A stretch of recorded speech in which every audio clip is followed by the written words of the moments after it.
Okay, तो आज हम लोग प्रीपोजिशन देखते हैं एग्जैक्टली इसका क्या यूजेस है, कैसे हम लोग यूज करते हैं, क्या मीनिंग होता है, कैसे क्या वो होता है, वो चीजें हम देखेंगे। ठीक है,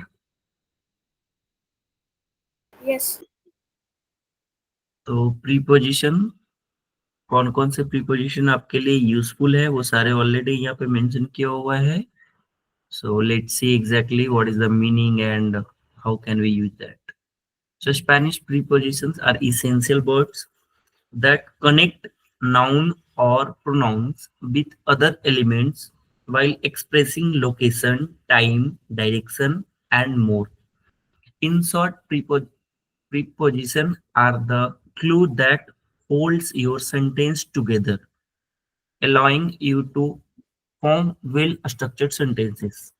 मीन्स कहने का मतलब है प्रीपोजिशन हम लोग तब यूज करते हैं जब किसी चीज का लोकेशन, टाइम, डायरेक्शन और इससे रिलेटेड थिंग्स को एक्सप्रेस किया जाए, उसके उसके साथ नाउन प्रोनाउन को दूसरे एलिमेंट्स के साथ ऐड किया जाए, तो उस सेंटेंस, उस केसेस में हमें प्रीपोजिशन हेल्प होता है।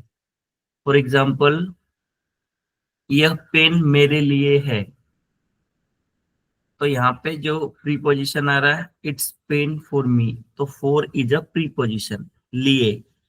तो यहाँ पे दो सेंटेंसेस को ऐड कर रहा है नाउन प्रोनाउन के बीच में, पेन एक यहाँ पे आ रहा है, तो इस किसके लिए है ये सेंस निकाल रहा है। पेन कहाँ पे है, टेबल पे है, तो इसका डायरेक्शन, लोकेशन बता रहा है पेन कहाँ पे है, कितने बजे, इसके साथ भी तो time, location, direction, more thing जो भी इससे आपको लगे नाउन प्रोनाउन को अदर एलिमेंट के साथ कनेक्ट करता हो, एक्सप्रेस करता है, उसका मीनिंग एक वेल स्ट्रक्चर्ड सेंटेंसेस बनता है जब हम प्रीपोजिशन को ऐड करते हैं। तो ठीक है, अभी तक कोई डाउट, कुछ concern? No sir. Yes. Okay, तो स्पेनिश में कौन कौन से प्रीपोजिशन मोस्ट यूजफुल हैं वो ऑलरेडी यहाँ पे मेंशन है, तो हम लोग देखते हैं। ओके, एक एक का मीनिंग देखेंगे और उससे रिलेटेड ऑलरेडी एग्जांपल यहाँ पे हमने दे रखा है। ठीक है, तो प्रीपोजिशन, प्रीपोजिशन को स्पेनिश में बोलते हैं प्रेपोजिशन। ठीक है, तो फर्स्ट यस। आ, ए को स्पेनिश में बोलते हैं आ, तो आ is also a preposition, not only alphabet, it's आ is only a, it's also a preposition, so that means you can say we are using for to, in, at, so it's depend on that sentences, depends on that context, exactly where do you want to use are. So in case sometimes we are using for to express our time with the sentences with other elements, so te veo a las ocho, te veo a las ocho, see you at 8. So in case if do you want to say to, in case if we want to say in, sometimes we use also. Okay, next we have yes. con. Con means with. So in case we are using with in English, in the same way we are using con in Spanish. Con, C-O-N, con. So here is example: estoy con Carlos. I am with Carlos. Estoy con Kartik. Kartik está con su mamá. Kartik está con su padre. सो अगर आप किसी के साथ हो और आपको अपना state बताना है वहां पे कि आप किसके साथ हो, तो उस केस में हम लोग प्रीपोजिशन यूज करते हैं कौन, जिसका हिंदी में मीनिंग होता है साथ। ठीक है, नेक्स्ट वी हैव कॉन्ट्रा। कॉन्ट्रा का मीनिंग होता है अगेंस्ट, एग्जैक्टली। तो आप किसके अगेंस्ट क्या बोलना चाहते हो, उस सेंस में भी आप इसको यूज करना चाहते हो तो आप यूज करो कॉन्ट्रा, मीन्स अगेंस्ट, एग्जैक्टली। पोनला contra la pared. Ponla contra la pared. Put it against the wall. Yes. आ रहा है ना समझ में? जो चीज नहीं समझ यस में है सर। आप पूछो। ठीक है, नेक्स्ट वी हैव यस। दे। दे मीन्स ऑफ और फ्रॉम बोथ। तो ये डिपेंड करता है कॉन्टेक्स्ट पे कि आप कौन से कॉन्टेक्स्ट में इसको यूज करना चाहते हो। इसका दोनों का मीनिंग होता है, दे, ऑफ और फ्रॉम ऑल्सो। सोई दे मैक्सिको, सोई दे महाराष्ट्र, सोई दे गुरुग्राम, एल एस दे बिहार, एल एस दे उत्तर प्रदेश, एल एस दे गुरुग्राम, एल एस दे हरियाणा, कार्तिक एस दे India. So in case of का यहाँ पे हो रहा है, वी आर फ्रॉम भी आ रहा है, तो समटाइम्स इसको फॉर्म, तो ये डिपेंड करता है आपके कॉन्टेक्स्ट पे, ठीक है, कि आप एग्जैक्टली कहना क्या चाहते हो। ठीक है, बोलीग्राफो दे कार्तिक, कार्तिक का पेन, तो इस केस में ऑफ के सेंस में आ रहा है। तो Yes. नेक्स्ट वी हैव देश दे, देश दे को भी फ्रॉम के यूज में करते हैं और सिंस के लिए भी करते हैं। इसका भी दो यूजेस है, ये भी डिपेंड करता है कॉन्टेक्स्ट पे कि आपका कॉन्टेक्स्ट क्या है, आप क्या कहना चाहते हो। Wego desde Paris, I come from Paris. Vengo desde Pune. Vengo desde Mumbai. Él viene desde él viene desde Gujarat. Entonces, cualquier Yes. puede usar. So, if do you have any doubt, you can ask that. Okay. Vengo Yes. desde Paris. Next we have durante. ये जितने भी हम देख रहे हैं ना, सारे बहुत यूजफुल है प्रीपोजिशंस, जो कि डेली लाइफ में आप यूज करोगे। अभी आपको आई वर्ब से मैंने बोला ना एक्सप्रेस करना है, आवेर का एक कंजुगेशन है आई, आई से आपको एक्सप्रेस करना है। तो अभी कोई चीज कहाँ पे है उस लोकेशन को भी एक्सप्रेस करना है, क्योंकि आज मैंने आपको प्रीपोजिशन एक्सप्लेन कर दिया। अभी जैसे आपके घर में सोफा है, तो सोफा कहाँ पे है उसका लोकेशन बताने के लिए स्टार वर्ब को यूज करते हैं। मैंने ऑलरेडी आपको एक्सप्लेन किया है कि किस कोई चीज कहाँ पे है उसको एक्सप्लेन करने के लिए यूज करना Yes. है। तो हमारे पास नेक्स्ट है दुरांते। दुरांते का मतलब है ड्यूरिंग या फिर फोर। दुरांते एल इन्वियर्नो, during the winter. Next we have एन। एन को सेम यूज करते हैं इन, ऑन, एट के जगह पे भी, ज्यादातर इन के लिए यूज करते हैं एन को, ठीक है। एस्ता इन ला मेसा, इट्स ऑन द टेबल। अभी जैसे कुछ कुछ केस में आपको लोकेशन बताना है, ताजमहल एस्ता इन उत्तर प्रदेश, तो इसका एन लग रहा है यहाँ Yes. पे, इसलिए लग रहा है क्योंकि ताजमहल उत्तर प्रदेश में है, तो में की जगह पे यहाँ पे लग रहा है। Table, it's on table. बोलीग्राफो está en la mesa, तो इट्स ऑन द टेबल। तो इन केस में आप बोलना चाहते हो, ऑन के लिए भी यूज होता है, एट के लिए भी यूज होता है, ठीक है। ये कॉन्टेक्स्ट पे डिपेंड करता है कि आप कैसे इसको यूज करना चाहते हो। नेक्स्ट वी हैव एंट्रे। एंट्रे means between. Está entre la mesa y silla. Kartik entre de su papá y su mamá। Kartik अपने फादर और अपने मदर के बीच में है। तो किसी चीज का लोकेशन अगर आपको बताना है, बिटवीन के साथ यूज करना है, तो हम लोग इस वे में करते हैं। It's between the table and the chair. तो किसी चीज का अगर लोकेशन बताना है, कोई टेबल है किसी के बीच में बैठा है, तो उस केस में भी हम उसको यूज करते हैं इन तरह को, ठीक है। तो मतलब मीनिंग तो बिटवीन ही Yes. निकलता है, इसका कोई दूसरा मीनिंग नहीं। नेक्स्ट भी है आसिया। एच साइलेंट होता है हमेशा, हमने आपको ऑलरेडी एक्सप्लेन किया है। स्पेनिश में जब भी एच स्टार्ट होता है तो ये साइलेंट होता है, तो यहाँ से हम लोग स्टार्ट करेंगे आसिया। ए को आप प्रोनाउंस करते हैं आसिया, ठीक है। याद तो है ना प्रोनाउंसिएशन, यहाँ पे भूल गए आप?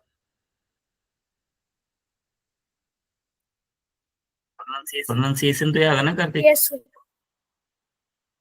ओके, तो आसिया का मीनिंग होता है बेटा टुवार्ड्स, टुवार्ड्स या टू, ज्यादातर टुवार्ड्स के लिए इसको यूज करते हैं। तो कामिनमोस आसिया एल बार, we walked towards the bar, ठीक है।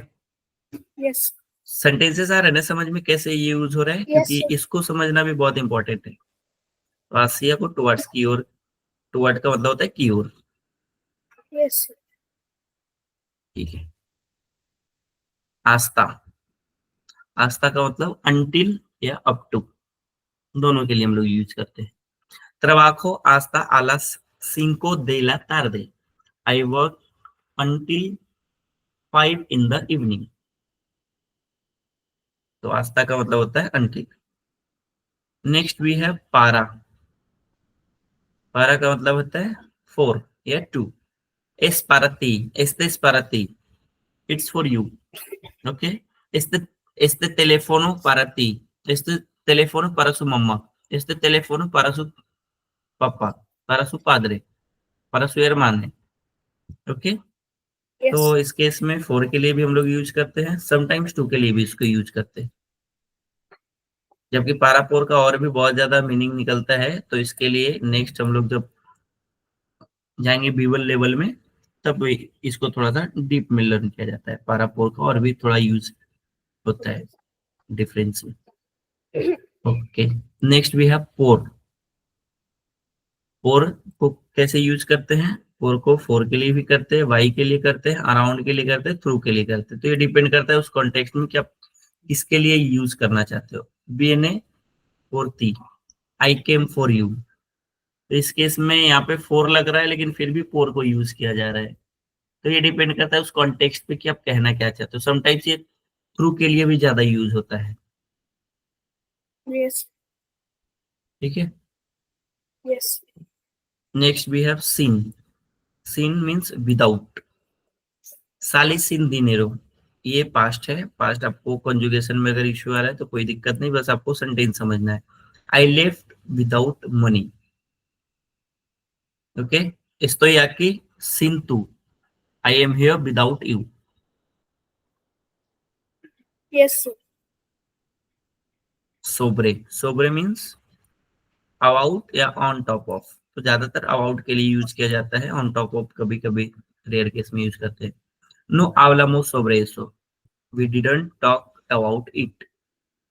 No hablamos sobre eso, we didn't talk about it। ठीक है, नेक्स्ट भी है Yes.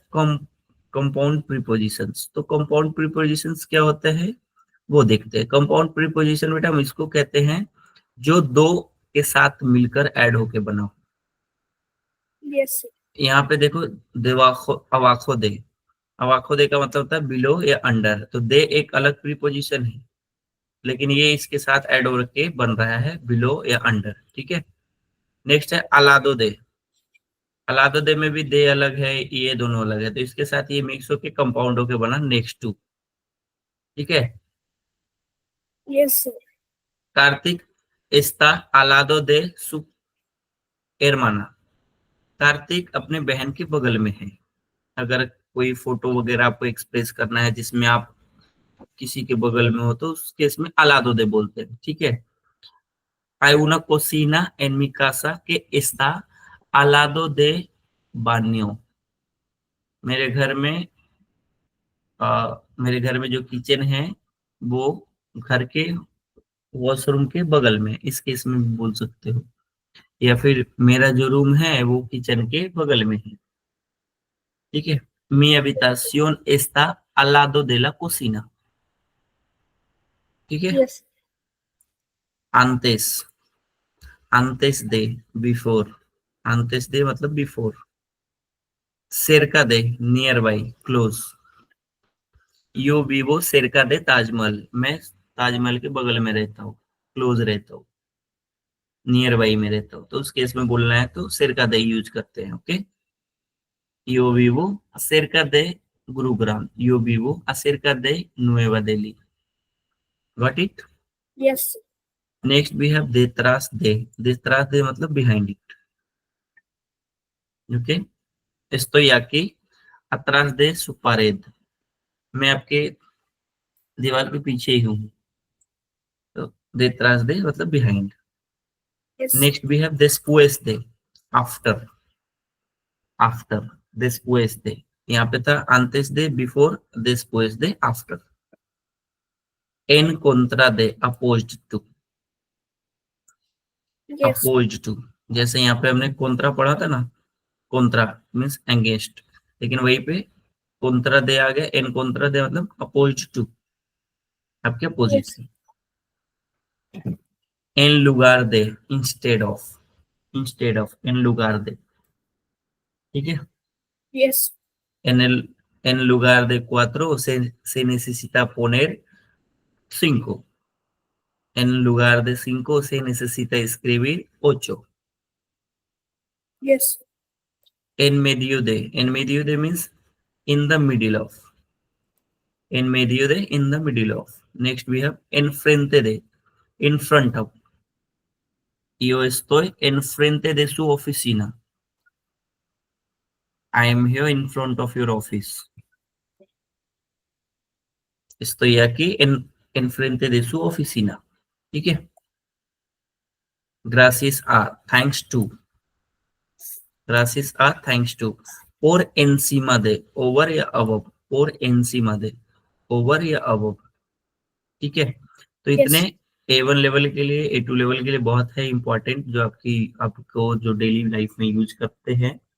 तो आपको कोई भी डाउट हो अभी आप पूछो, कोई भी सेंटेंसेस जिसमें लगे कि सर आप और एग्जांपल दो, तो मैं आपको एक्सप्लेन करता हूँ किसी में भी, इतने सारे जितने भी मैंने एक्सप्लेन किया अभी. सर जैसे एक ही वर्ड, बहुत सारे वर्ड्स के मतलब एक ही मीनिंग होते, तो हमें पता कैसे चलेगा कि कौन सा कब यूज होगा? जैसे अच्छा, जैसे ये सब है क्या, इन में यहाँ पे इन लगा है, सर ऑन लगा है. जैसे दे का मतलब भी फ्रॉम है और देश दे का भी. अच्छा, ये बोल रहे हैं क्या, दे का मतलब भी फ्रॉम है और देश दे का मतलब भी, ऐसा बोल रहे हैं क्या? यस. ओके. तो अभी यहाँ पे दे और देश दे का मीनिंग मैं आपको एक्सप्लेन करता हूँ एग्जैक्टली क्या है. पहले दोनों एग्जांपल पढ़ो, ये वाला और ये वाला एग्जांपल पढ़ो. आपको कुछ दिख रहा है डिफरेंसेस या नहीं दिख रहा है? पहले आप ये दोनों एग्जांपल पढ़ो. सोए दे मेहिको, और नेक्स्ट क्या है? वेंगो देश दे पारिस. ओके. अभी ये दोनों में कुछ डिफरेंस दिख रहा है? क्या समझ में आया दोनों एग्जांपल्स में से? सर दे में वो नेशनैलिटी है, और वेंगो में वो मीन्स वो एक्सप्लेन कर रहे कि वो कहाँ से आए हैं. कहाँ से आया है मतलब जहां से वो अभी आए हैं वो अपना पीछे का भी छोड़ा नहीं है. ऐसा नहीं बोल रहा है कि मैं पेरिस से आया हूँ तो पेरिस नहीं जाऊंगा, वो बोल रहा है मैं पेरिस से आया हूँ. और यहाँ पे है क्या, मैं मैक्सिको से हूँ. ठीक है, से दोनों में आ रहा है, फ्रॉम दोनों में आ रहा है, लेकिन कॉन्टेक्स्ट पे ये डिपेंड कर रहा है.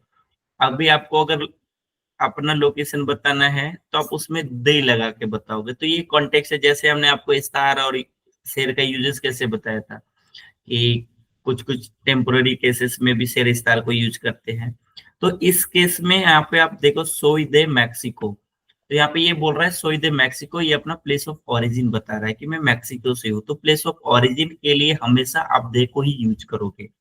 जैसे मैं सोई दे महाराष्ट्र, सोई दे इंडिया, आप बोल सकते हो यो सोई दे गुरुग्राम. तो जब भी हम प्लेस ऑफ ओरिजिन अपना बताएंगे तो हम इसको दे के लिए ही बताएंगे, दे के साथ ही प्लेस ऑफ ओरिजिन बताएंगे. लेकिन जब कोई चीज हम करते आ रहे हैं, जैसे estoy hablando desde 2 años, मैं 2 साल से स्पेनिश बोल रहा हूँ.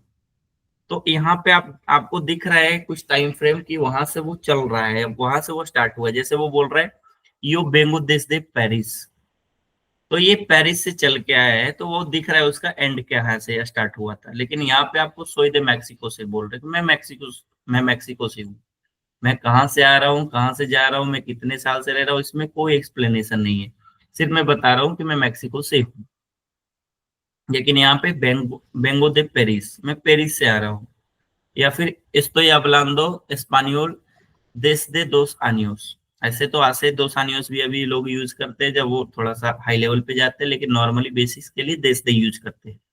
मैं 2 घंटे से पढ़ रहा हूँ, सिंस के लिए भी यूज यहाँ पे हो रहा है desde. तो ये सेंटेंसेस का कुछ फॉर्मेशन होता है जिसमें आपको पढ़ते पढ़ते जैसे धीरे धीरे अभी आगे चढ़ते जाओगे तो समझ में आने लगेगा धीरे धीरे कि किस कॉन्टेक्स्ट में desde यूज करना है, किस कॉन्टेक्स्ट में दे यूज करना है. क्लियर हुआ अभी कुछ कि नहीं? Yes sir. ओके. तो अभी मेनली इसका ये है कि दे के लिए जब भी आपको प्लेस ऑफ ओरिजिन आपको कहीं के लिए भी बताना है तो आपको दे लगाना है. ठीक है, लेकिन आप कुछ काम कहीं से कर रहे हो जिसमें आपको लग रहा है कि मुझे को पीछे कभी एक्सप्लेन करना है, जैसे मैं 2 घंटे से बोल रहा हूँ, वह वहां से आ रहा है, तो उस केस में दिस दे यूज करते हैं, ठीक है। तो Yes. इसका का भी मीनिंग होता है, हमें ज्यादातर फ्रॉम के लिए दिस दे ही यूज होता है, दे को सिर्फ का के लिए यूज करते हैं। तो वो अभी अभी आपका लेवल जैसे A1 A2 तक का है, जैसे आप जाओगे B1 B2 में तो आपको डेली कुछ ना कुछ पढ़ने को मिलेगा, सेंटेंसेस वगैरह। तो वहां पे आप धीरे धीरे सीखोगे कि अच्छा इस कॉन्टेक्स्ट में दे के लिए यूज कर रहा है तो हम भी दे के लिए यूज करेंगे, ठीक है। तो ये Yes. कॉन्टेक्स्ट पे डिपेंड करता है कि किस कॉन्टेक्स्ट में।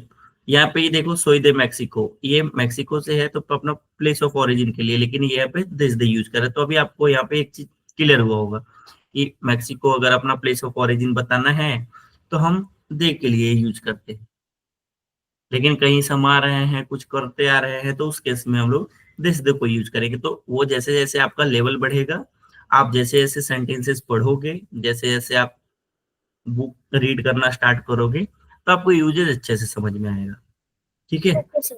लेकिन अभी इसके लिए ज्यादा कंफ्यूज नहीं करना है कि सर यहाँ पे 3 है तो तीनों कैसे समझेंगे। एन को ज्यादातर इन के लिए यूज किया जाता है, लेकिन कभी कभी ऑन के लिए भी किया जाता है, कभी कभी एट के लिए भी किया जाता है। तो ये बहुत थोड़ा डीप में जाने पे पता चलता है, जब आपका लेवल हाई रहे B1 B2 C1 तक पता चलता है, तब थोड़ा सा वो हाई लेवल पे समझ में आता है कि अच्छा इस कॉन्टेक्स्ट में इसको एक दो वर्ड के लिए यूज करते हैं, लेकिन ज्यादातर इन के लिए यूज करते हैं इसको। तो Okay, sir. सबका मेन मेन है, जैसे दे को ज्यादातर ऑफ के लिए करते हैं, लेकिन कभी कभी फ्रॉम के लिए भी कर लेते हैं। दिस दे को फ्रॉम के लिए ज्यादा कर लेते हैं, कभी कभी सिंस के लिए भी कर लेते हैं। तो सबका मेन यूजेस है। तो मेन अगर एक बार समझ में आ गया तो एक एक का वो पढ़ने पे धीरे धीरे आपको क्लियर होते जाएगा। Got it? Yes, sir. Okay. कोई डाउट अभी तक कोई पोजीशन में? Yes. सब क्लियर है? Yes. ठीक है सर, फिर तो